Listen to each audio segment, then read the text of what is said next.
Hi Kinds, welcome back to our channel Be Kind. My name is Shrey and in this video we will be discussing how you can save for buying your first home in Canada. So we recently purchased a 2-bedroom condo in Etobicoke, Toronto, and we have just released our house tour video as well, which has gotten close to 10,000 views. So thanks a lot for loving it so much. In this video we will talk about what steps did we follow to save money for our down payment for our first home in Canada. After staying on rent for more than 10 years, I finally have a place to which I can call my home. I do not have to worry about negotiating with landlords for renewal of my rental agreement, nor do I have to worry about putting a picture up or damaging the walls. Owning your own home is an emotional investment as well, and it's not always the best and most optimum logical thing to do. But for most of us, it would be the biggest purchase that we do in our lives, and for that, we do need a substantial down payment. While the bank will pay majority in case you have a good credit score,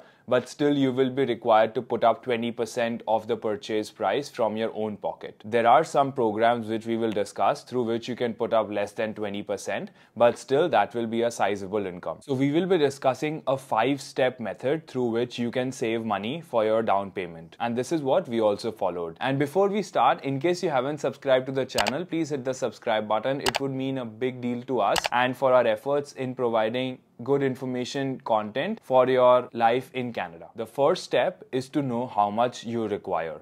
So based on your current financial situation, you can anticipate what type of condo, home or semi-detached house do you require. The most minimum amount required is depending on the house value. So for example, for the first 500,000 of the purchase price, you require 5% as the down payment, and then for between $500 to $1 million, you require 10% of that amount, and then after $1 million, you require 20%. So if you're buying a condo for say $800,000, minimum that you would require would be $25,000, which is 5% of the first $500,000, and then the remaining $300,000, you would require 10% of that. So that would be about $30,000.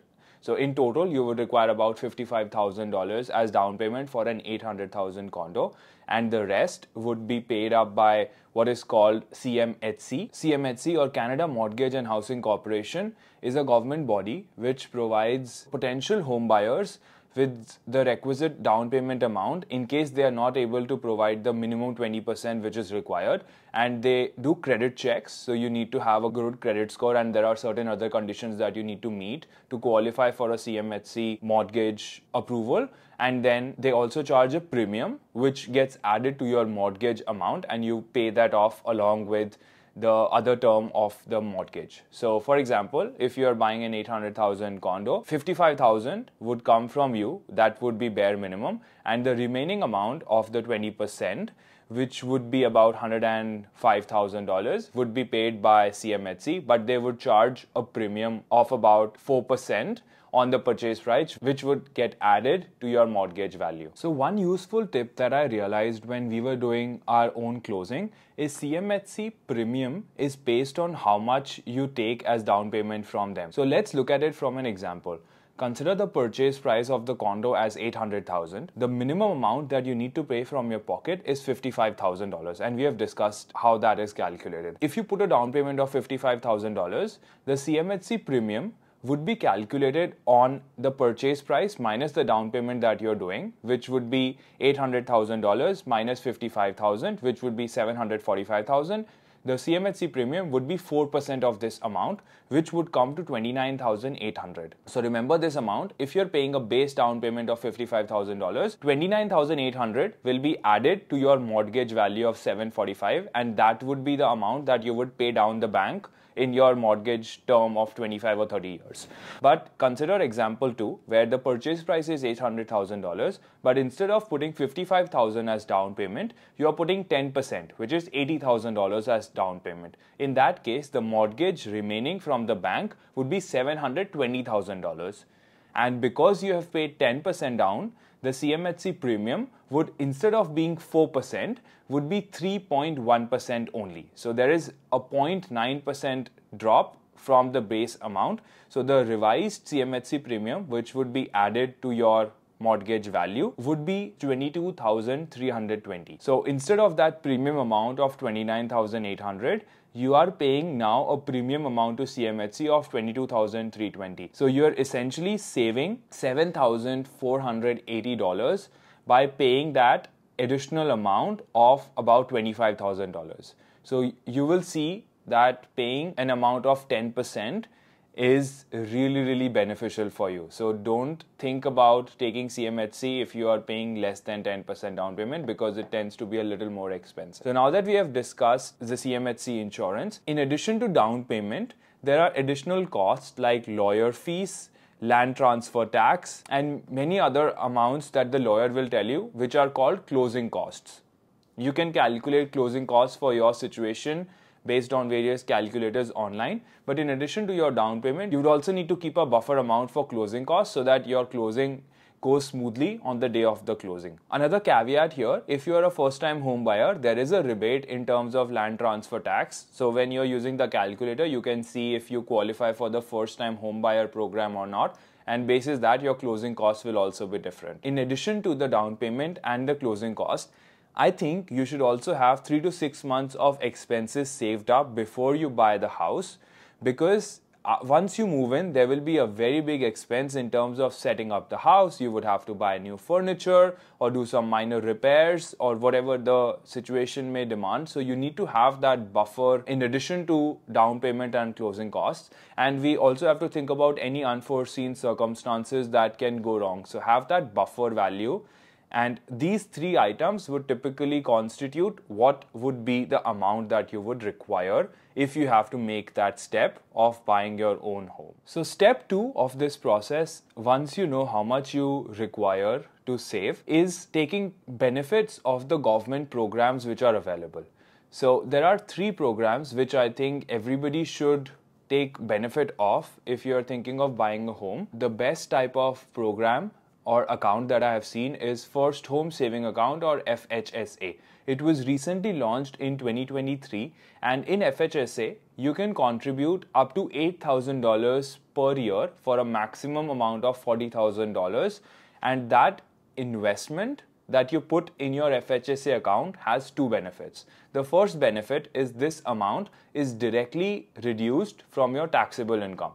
So if you are making a salary of say $70,000 and you would pay your taxes on $70,000, but if you put $8,000 in your FHSA account, instead of your taxable income being at $70,000, it would come down to $62,000. So effectively you are saving tax on whatever amount you contribute to FHSA. The second benefit of this account is any gains that you make on investments in FHSA is not taxed. So, for example, you put $8,000 at the start of the year in FHSA, and at the end of the year, that $8,000 has grown to become $8,200. So that $200 additional dollars that you have gained through investing will not be taxed. So you're also saving money on any gains that you make on FHSA investment. So I think if you are a couple, both of you should open up separate FHSA accounts and contribute whatever you can, but to a maximum limit of $8,000, because I think this is a really good program to take maximum benefit of. While you should open FHSA in the first year itself, the second account, which I think is also very useful, is an RRSP account, a Registered Retirement Savings Program.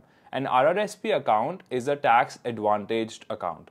So what it means is any amount that you put towards your RRSP, you will not be paying taxes on it in that year, and when you withdraw it, maybe for your retirement, you will be paying taxes on it then. So the thinking behind this program is when you are in your early years in your career, you are in a high tax bracket, so you are being taxed at a higher amount. So instead of paying tax on this amount right now, we are essentially postponing the tax payment to the time at the time of retirement where our tax bracket would be lower, so the tax due on this same amount would be lower. But RRSP also allows withdrawal, which are also tax-free for home buyers. So read more about the home buyers program under RRSP, but essentially you can withdraw up to $35,000 from your RRSP account and put that as a down payment towards your qualifying home. If you do that, you will be essentially saving tax on this amount, and this amount can be used towards your down payment. An RRSP limit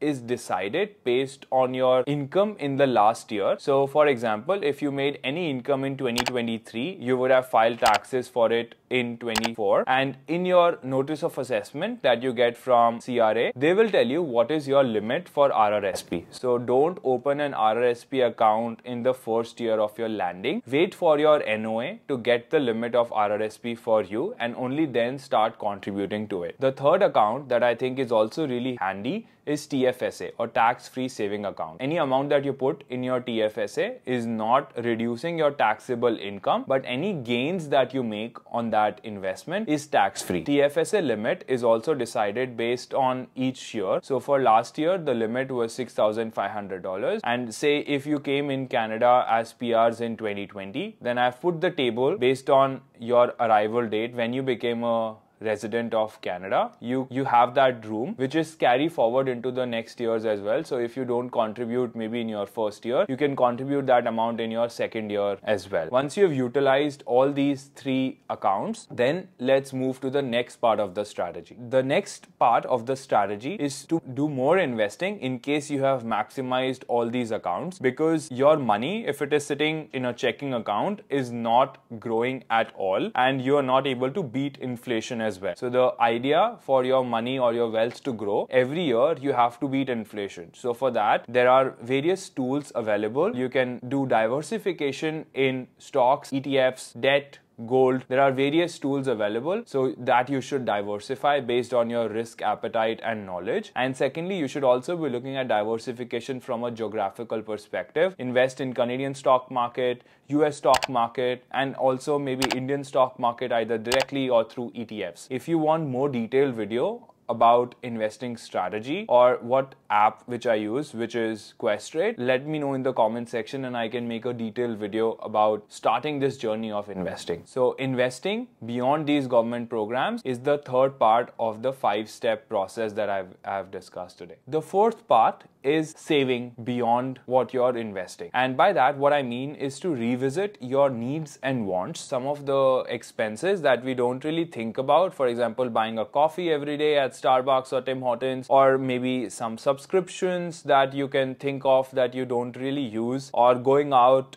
with your friends and family maybe once or twice a week. Some of these expenses over a long run also add up, and those are some things that you can think about minimizing because you're saving up for your house. The saying goes, money saved is money earned. So think about it, that even if you end up saving $500 every month by taking some of these smart decisions, in the year you are saving about $6,000. So the fifth and final step is to anticipate some of the tax credits that you will get if you are a home buyer. So when you're filing taxes, you can claim up to $10,000 between a couple as home buyer credit and save 15% on that amount. So for example, if a husband and wife bought a house together, both of them can show $5,000 each as a home buyer credit in their return statement and get 15% benefit, in total about $1,500 of direct saving after buying a home. Secondly, if you are a first-time home buyer, you will also be eligible for some rebate in your closing costs. Additionally, any investment that you make towards your FHSA will reduce your